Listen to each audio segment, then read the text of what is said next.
His hand shot forward and caught her wrist. Not roughly. Not desperately. With a locked, deliberate precision that told her this grip was the last organized decision his body had the capacity to make. He held her the way someone holds the only solid thing in a room that is tilting beyond recovery. His eyes came up to hers and stayed there. Focused. Urgent. Completely, unnervingly deliberate. Please. His English was accented but exact. Built for this moment and no other. The little bird. Keep it safe. Don't let them find it. He pressed something into her open palm and folded her fingers around it with his own one motion, certain, practiced, final. His hands were cold from the rain. His grip was the opposite of cold. Then headlights swept the far end of the street. A black SUV. Moving slowly from the intersection, the deliberate crawl of a vehicle that is not lost, not passing through, not looking for parking. A second one followed 10 meters behind it. Same speed. Same patience. The kind of patient that has always been more frightening than urgency. He felt the light before he turned to look at it. He released her wrist. Pulled back. And in the space between one breath and the next, between one blink and the absolute next, he was gone. Between buildings. Into the dark that the rain had made absolute and impenetrable. Amelia did not move. The SUVs rolled past without slowing. Tinted windows. No plates she could read through the dark and the downpour.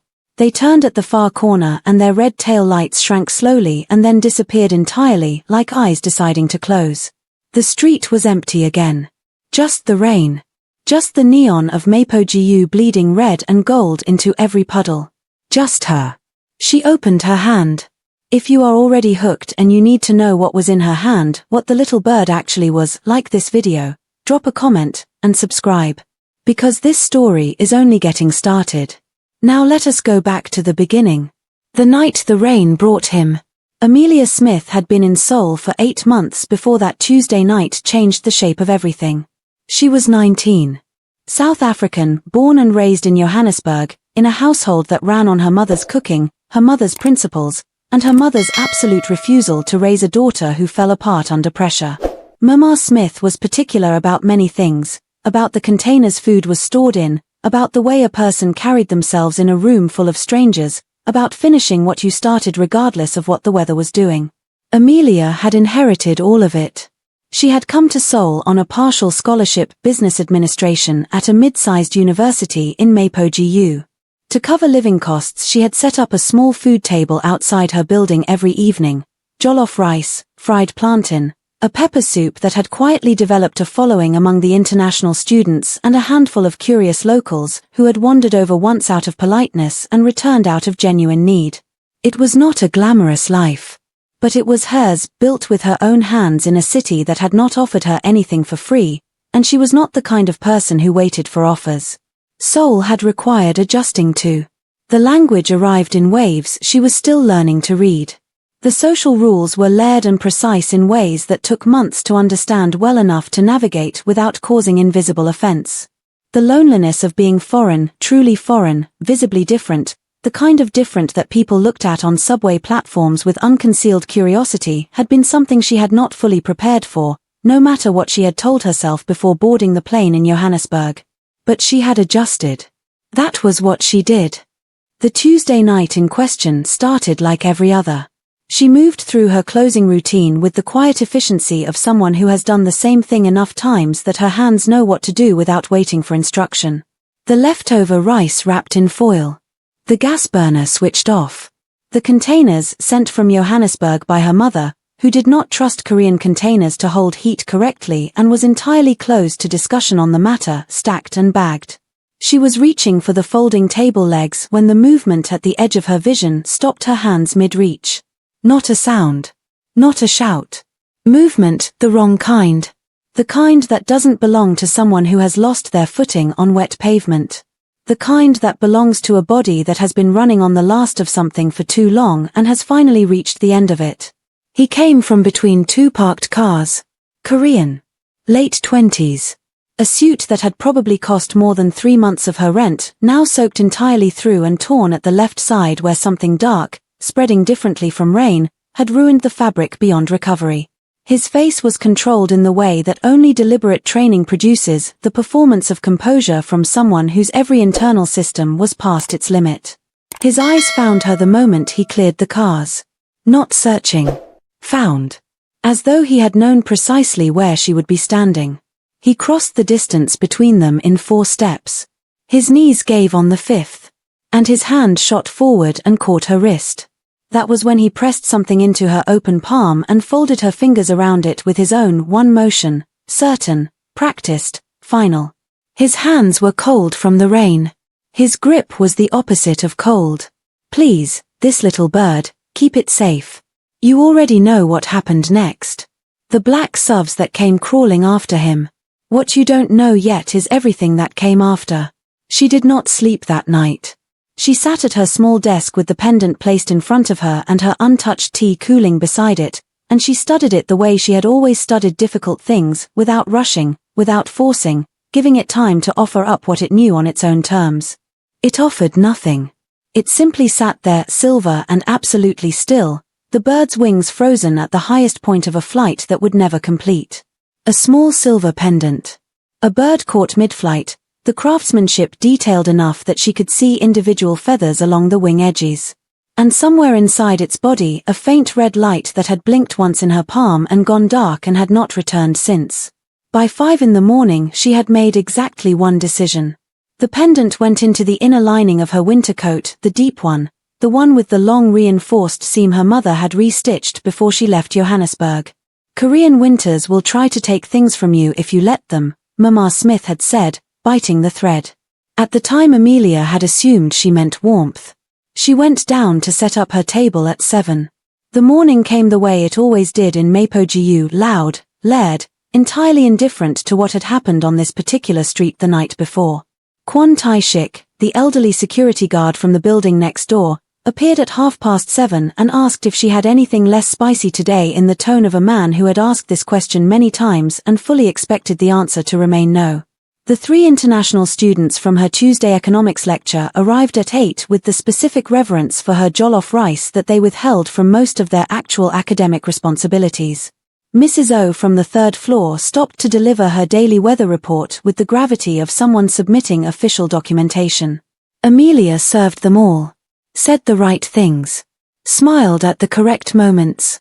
Her eyes moved to the street every 40 seconds. She counted. She couldn't make herself stop counting. They appeared just before noon. 2 men.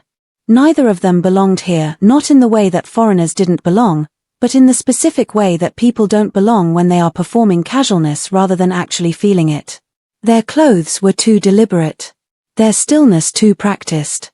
The way they positioned themselves naturally relative to exits without appearing to think about it, that particular quality of awareness, was something Amelia recognized from a different city, a different life, lessons her South African girlhood had written into her without asking. They approached the building security desk. Showed the guard something on a phone screen. He shook his head. They pressed. He shook his head again, more firmly this time, the way people shake their heads when they want you to understand the conversation is finished. One of the men turned slowly. His gaze traveled the length of the street and settled on her food table for exactly 3 seconds. Then he said something low to his partner and they walked away in the direction of the main road without looking back. Amelia counted change for her next customer without a single coin out of place. Her hands didn't get to know what her chest was doing. Her mother had been very clear about that particular discipline. The haunted man came back on the 4th day. Nearly midnight. The last customer long gone. The street settled into the quiet that Mapo-gu produced after 11, not silence exactly, but a reduction, the city pulling its volume down to something more manageable. He appeared at the edge of the streetlight, plain dark jeans, a jacket chosen for invisibility rather than appearance, moving with the deliberate unhurry of someone executing a calculated performance of normalcy. Rested, or performing rest well enough that the distinction didn't matter. He sat on the low wall across from her table and looked at her across the small distance between them. You kept it. Not relief. Not surprise. Something more precise, the tone of a man checking a calculation made under extreme pressure and finding it had held. I didn't know what else to do with it, she said. The truth, simply stated. She had considered the police for approximately 4 minutes on the first morning, then thought about the two men with their practiced eyes and their exit awareness and decided that whoever those men answered to could very likely reach further than a local district station. "Can I order food?" he asked. She served him. He ate in silence. She cleaned around him in silence. Neither of them made the mistake of pretending this was a normal transaction, which she respected more than if he had tried. When he stood to leave, she said, without looking up from the container she was sealing, "You scared me that night." He stopped. A pause that had real weight in it. "I know," he said. "I'm sorry." He left exact change on the table, not a cent more, not a cent less, and walked back into the dark. She watched until she couldn't see him anymore and felt, not safety, not danger, but the particular awareness of something that has already started whether you gave it permission or not. He came back the next night. And the night after that. His name came on the third visit, offered without ceremony, the way people offer things when they have quietly decided to stop performing distance. Kang Tae-won. She gave him hers. He repeated it carefully, finding the correct weight of it on the first attempt. She noticed. She noticed most things. The language between them was real. His English was formal and slightly stiff, built from textbooks and corporate boardrooms rather than actual human conversation, every sentence carrying the ghost of Korean grammar underneath it. Hers moved differently, fluid, warm, with the particular rhythm of Johannesburg running beneath every sentence, the cadence of a city that had taught her to speak like she meant it or save her breath entirely. They found a middle ground without negotiating for one. She taught him things without framing them as instruction. Which streets drew the wrong kind of attention after midnight. How to buy from the market vendors without marking yourself as someone carrying more than you should be. How to look unhurried when every nerve in your body is sending an entirely different message. "You learned all of this in 8 months, he said one evening, watching her handle a difficult customer with the seamless patience of someone who has been doing it for years. 3 weeks, she said. Or I wouldn't have survived 8 months. He was quiet for a moment. South Africa prepared you. Life prepared me, she said. South Africa just provided the classroom. One night she made pepper soup from a packet her mother had tucked into the last care parcel, the real kind, goat meat and uziza leaves, heat that introduces itself politely and then arrives all at once with absolutely no apology. He tried it because she offered and said nothing for a long moment. His eyes watered incrementally. He reached for his water, put it down, picked it up, put it down again with the careful dignity of a man who had decided what kind of person he intended to be in this particular moment. She watched him for exactly 4 seconds. Then she laughed, the full kind, completely unguarded, the laugh that had been sitting in her chest for days with nowhere to go. The laugh that was entirely herself, no performance in any part of it. He looked at her across the steam rising between them and something shifted in his face. Just briefly. A window opening in a building she had assumed was sealed from every side. It's good, he said. It's very good. You're lying, she said, still smiling. Only about the temperature, he said quietly. Not the taste. It was the most honest thing he had said to her yet. She filed it away carefully, the way she filed everything that mattered. The truth came on a night that felt built for confession, late, the street reduced to the sound of distant traffic and a lighter rain, the kind soul sent after the heavy kind as though making a quiet apology for the earlier excess. He asked for the pendant. She retrieved it from her coat lining without drama and placed it in his palm. He turned it over. Pressed something at the base of the bird's tail with his thumbnail, a nearly invisible seam in the craftsmanship released. Inside, a microSD chip. Smaller than her smallest fingernail. This is why they're hunting me, he said. He explained it the way people explain things they have been carrying so long the weight of them has become structural, part of how they breathe, part of how they stand. A Korean conglomerate. A powerful family name. An Africa expansion initiative that presented itself, on all the correct documents, as genuine development investment infrastructure, agriculture, technology access across West Africa and parts of Southern Africa. What it actually was, falsified land acquisition agreements. Bribed local officials. Resource contracts signed by men with no legal authority to sign them. Families removed from ancestral land without process or compensation. The money moving through shell companies and returning as sole real estate, private accounts, untouchable wealth. The chip held all of it. Signed contracts. Wire transfer records. Audio from meetings he had attended in his professional capacity before he understood what his profession had actually been. I took it to a prosecutor I believed I could trust, he said. Within 48 hours the men I had reported were warned. 3 days after that someone put a knife in my side outside my apartment building. She looked at the scar she had seen once through a gap in his jacket and now completely understood. Why give it to me? She asked. That night, out of everyone on that street. Why me? He was quiet for a moment that had nothing evasive inside it. Because you were the only person standing in that rain who didn't look like they were pretending to be somewhere else. She sat with that. And that was enough reason to put a target on my back. No, he said. It wasn't a choice I had the luxury of thinking through. I'm sorry. She nodded slowly. She understood choices made without luxury. She had made several of her own just to get to this city, this street, this folding table under Seoul rain. The next day, the university library closed at 11. She arrived at 9 and took the corner terminal farthest from the entrance and spent 2 hours searching with the focused patience of someone who already half knows what they are going to find. The conglomerate name from the contracts he had described.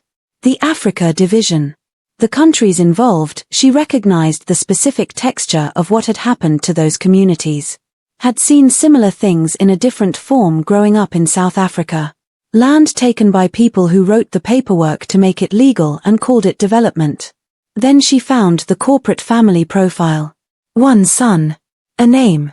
She stared at the screen for a long time. Then she closed the laptop and walked home through the night air, turning everything over slowly, giving each piece its proper weight the way her mother had taught her. She should have gone directly to her room. She almost did. She was 3 steps past Seon's door when she stopped. Cho Seon was 20. Seoul-born. The first person who had spoken to Amelia on campus back in September, in careful English that grew less careful the longer they talked. She had walked Amelia through her first Korean market, sat with her through 2 homesick nights without making her feel like a burden, given her a nickname Zara because she said Amelia sounded too formal for someone whose laugh did what her laugh did. She was the closest thing to home that Seoul had produced. Amelia had not planned to knock. But Seon opened the door before she finished deciding, took one look at her face in the hallway and said, "What's wrong?" "Nothing," Amelia said. Seon looked at her the way people look when they know the person in front of them well enough to read the gap between what they say and what their face is actually doing. "Zara." A pause. "Come inside." Amelia sat on the edge of her bed. Seon sat across from her, ramen forgotten on the desk, and waited with the particular patience of someone who has learned that the right silence will eventually fill itself. Amelia stared at the floor. She had not planned this. She had not wanted to pull anyone else into something she didn't fully understand the edges of. But Seon was looking at her with eyes that felt like genuine care, the kind that had never once asked for anything in return, and the weight of carrying it alone for 4 days was a real and specific heaviness. "I need you to not panic," Amelia said. "I'm already not panicking," Seon said immediately. So she told her. Not all of it, but enough. The night in the rain. The wounded man. The pendant. The men who had come asking questions. The man returning. The chip. The danger that had been quietly circling her building for days. She did not mention the name she had just found in the library. Some instinct she couldn't name kept that piece back. Seon listened without interrupting once. When Amelia finished she reached forward and held both her hands. "Zara. You have to be so careful." "I know," Amelia said. "Promise me." "I promise." She walked back to her room feeling, for the first time in 4 days, marginally less alone with the weight of it. Tae-won came that night and she waited until he had eaten before she said it. "I went to the library today." He looked up from his bowl. "I searched for the conglomerate. The Africa division. The contracts you described." He was very still. "I found a family profile," she said. "One son listed. His name was yours." A long silence. The chairman of that company, she said carefully. Is he your father? The stillness that moved across Tae-won's face was the answer before any words arrived. Yes. She nodded once. Let it settle. Then. Why have you gone this far? Against your own father? He was quiet, not evasive, finding the most honest version before he offered it. Because what he is doing has names attached to it. Real people. Families who have worked the same land for generations, removed. Children relocated. Elders displaced. And he signs the documents the way you sign a restaurant receipt. But he is still your father. He raised me to be his instrument, Tae-won said quietly. That is different from raising a son. She let that land fully. What kind of father, she said slowly, hunts his own son like this? Something moved behind his eyes. Old. Carefully maintained. Closer to the surface now than he had intended to let it come. The kind, he said, who only values what he can completely control. The silence between them held more than either of them put into it. Your mother, she asked. Softly. His jaw tightened once. She died when I was 4. I was raised by the company. By expectations. By a name I was supposed to grow into and never question. Amelia looked at him, really looked, and understood something the facts alone had not given her. This man's rebellion was not only moral. It was the first genuinely free choice his entire life had contained. I'm sorry, she said. No pity in it. Just the plain weight of truth, offered without decoration or distance. He nodded once. Said nothing. The space behind his eyes was doing something he didn't trust himself to speak around. Then one Thursday evening, she was closing up when she got a call. Unknown number. She answered. Nothing on the line. Just a sound she couldn't immediately place, then the unmistakable shift of a phone being moved, jostled, and then a message arriving instead. Text.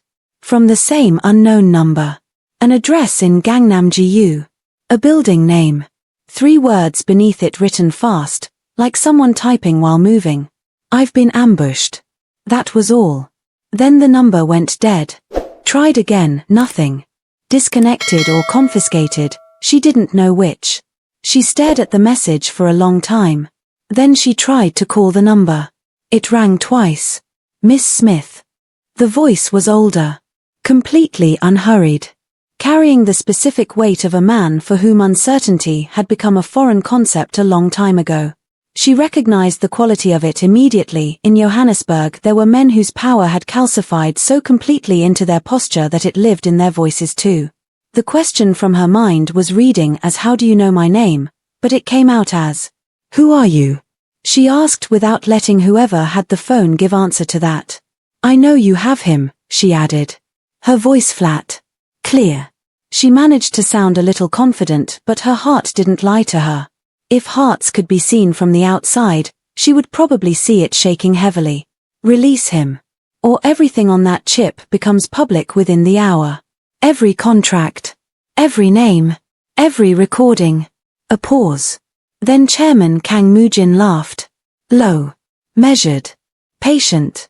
The laugh of a man looking at the last 3 moves of a game he has already won. My dear little African, he said pleasantly. Are you quite sure you still have the little bird he asked you to keep? The cold moved through her chest and outward in under a second. She was already crossing the room to the coat behind the door, her fingers finding the lining before she had consciously issued the instruction to move. She pressed along the inner seam. The full length of it. Nothing. She pressed harder. Both hands. Nothing. She tore the seam open, fully, both hands pulling and spread the lining apart. Empty. The desk. Every drawer. Every pocket of every item of clothing in the room. Under the mattress. Between books. Inside the small tin where she kept emergency cash behind her toiletry bag. Every surface. Every corner. Every place she had ever hidden anything of value. Nothing. Nothing. Nothing. The chairman's breathing remained steady on the other end of the line. Patient. Completely unbothered. He was not searching alongside her. He already knew. She stood in the center of her torn-apart room and her mind moved backwards, fast and precise, the way it always functioned best when everything else was in freefall. Who knew where it was? Who she had told? Sitting on the edge of her bed. The pendant. The coat. Everything. Described without thinking because she was tired and the weight of carrying it alone had finally found a limit when she had someone who felt like home. One name. The girl who had opened her door without waiting to be asked. Who had held both her hands. Who called her Zara because she said Amelia sounded too formal for someone who laughed the way she did. Cho Soo-yun. The one she took as friend or rather a sister. The chairman remained on the line, breathing steadily, waiting with the patience of a man who has never once in his life been made to hurry for anything. Amelia said nothing. The silence between them carried everything that needed to be said. And across the city, in a room with white walls and no windows and no sound from the street outside, Kang Tae-won sat with his hands bound behind him and his face entirely still.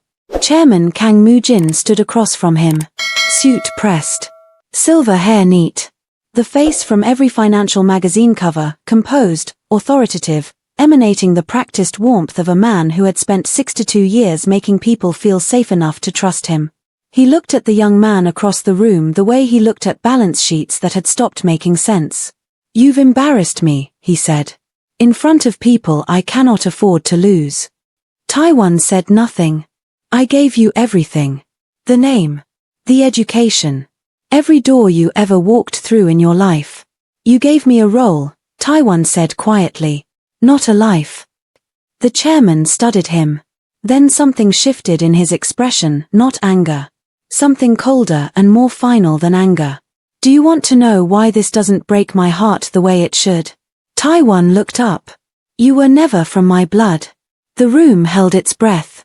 "You were a child my wife found. Paid for. Because she could not give me a son and could not bring herself to tell me the truth."